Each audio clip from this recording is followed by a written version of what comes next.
आज मी तुम्हाला मशरूम वाटाण्याची भाजी करून दाखवत आहे। त्यासाठी कढई गरम करून राई फोडणीला घातले, तेल घालून कांदा घालायचा। थोडा कांदा परतून झाल्यानंतर टोमॅटो घालायचा, छानपैकी परतून घ्यायचा। टोमॅटो पण घालून नंतर आपली सगळी बारीक केलेली वाटाणा भाजी घालायची, मिक्स करायचं।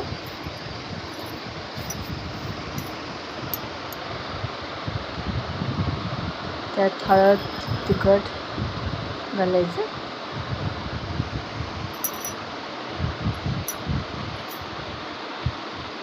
थोडं भाजलेलं खोबऱ्याचं वाटण असेल ते घालायचं, नसेल तर खोबरं घालायचं। थोडं गरम पाणी घालून ताटात गरम पाणी ठेवून वाफवून घ्यायची भाजी छानपैकी। तर मीठ टाकलं, भाजी तयार होत आहे। तर भाजी तयार झाली। आवडल्यास लाईक आणि सबस्क्राईब करा।